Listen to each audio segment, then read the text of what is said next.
Okay, everyone, hold on to your tonus because we've got some spicy trade news. President Donald Trump just announced additional 25% tariffs equaling 50 on aluminum and steel imports from Canada starting tomorrow.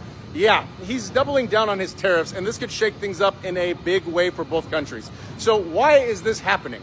Well, Trump is saying it's all about protecting American industry from foreign competition, but critics are arguing that this could backfire by raising prices for consumers and straining relations with one of our closest allies. And let's not forget, Canada supplies a huge chunk of the steel and aluminum used in the U.S. manufacturing, from cars to construction to, yes, even your beer cans. Now, the big question, how will Canada respond? Are we looking at retaliatory tariffs, a trade war, maybe higher costs for everyday goods?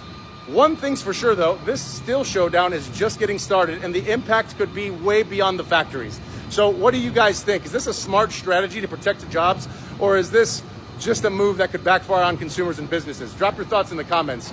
I'm thinking literally he's probably just going to back off of them again like he has the last couple months. Welcome back to AI Crystal, where we break down the biggest global shifts, one critical issue at a time.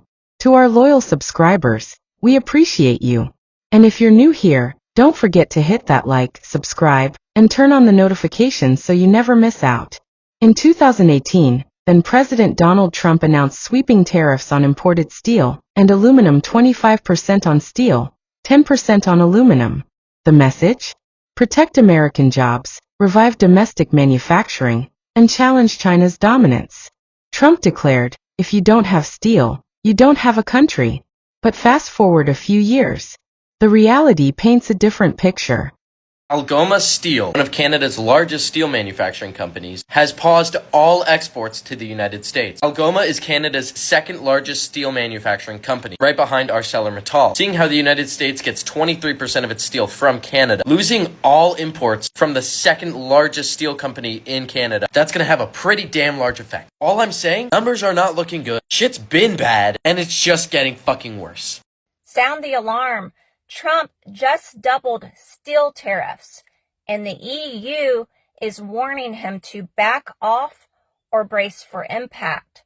Trump is jacking up tariffs on imported steel and aluminum to 50% starting June 4th.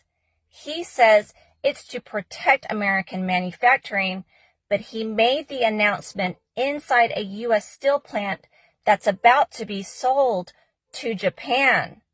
Let's unpack that. Japan's Nippon Steel is buying 100% of U.S. steel in a $15 billion deal.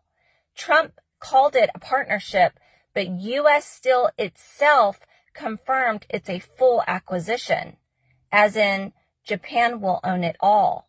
So while Trump's claiming to defend American industry, he's also cheering as a foreign company takes over one of its biggest symbols.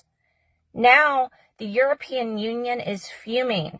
The European Commission said it strongly regrets the tariff hike, calling it a unilateral measure that adds uncertainty and raises prices for both consumers and businesses. They're warning the U.S. to reverse course, or they'll hit back with retaliatory tariffs by July 14th. The UK is also scrambling to avoid being hit and says it'll demand an exemption.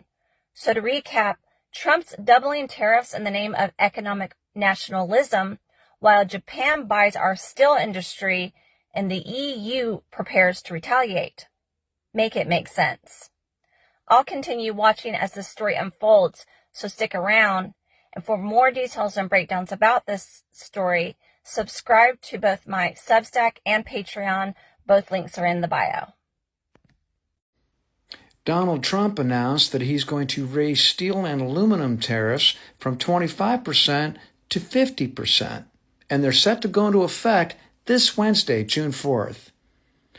Is this just Trump getting all mad because Ukraine invaded Russia without telling him? I mean, we already know he's mad because his House bill's being exposed for the fraud that it is. Typical Trump. What do you think? Is he just melting down? 1,200 more American jobs gone because of Trump's tariffs on steel and auto imports. That steel is used in American cars, and those cars that are getting imported are now costing $6,000 more per car on average, $5,000 more per American car on average, because even the cars here in the U.S., 50% to 60% of the parts come from abroad. So what happened now is you've got two steel plants in North America. I believe we've got Michigan and Minnesota. Each have lost about 600 jobs because specifically the owners say the administration's tariffs on steel and auto imports. Demand is down. People aren't buying cars. And they also can't afford the steel. So that now what's happening? Demand's going. They don't have that much money. They fire people. I had said this was going to happen. Trump's tariffs are taxes. They're taxes on goods that come into the U.S. They are paid by American citizens, whether it's American companies or American consumers or both. But these companies that are having to pay the tax can no longer afford it, and they're shutting down their plants as a result. Guys, this is dangerous stuff. It's going to increase unemployment. It's going to increase inflation.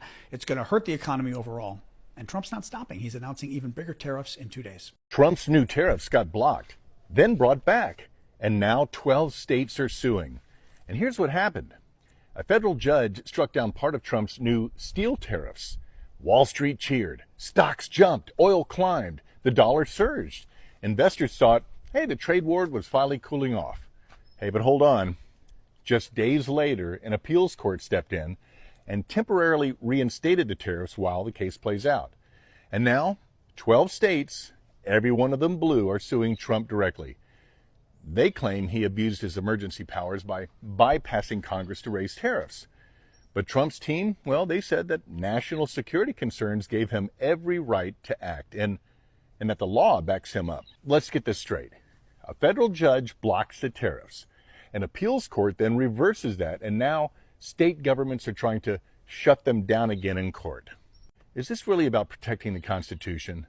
Or just another move to block Trump's agenda from the bench? Because, well, if a president can't act without lawsuits from the opposition every time, who's actually running the country? Congress? The courts? Or the people who voted for him? Hey, keep those comments coming. Initially, the tariffs led to a short-lived boost in USA steel production. Companies reopened plants. Stock prices surged.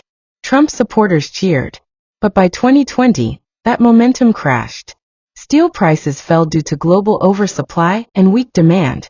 Major firms like USA Steel and AK Steel laid off workers and idled factories.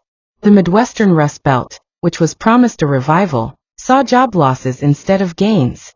Ironically, manufacturers using steel like automakers and appliance makers suffered higher costs, forcing them to cut jobs or raise prices.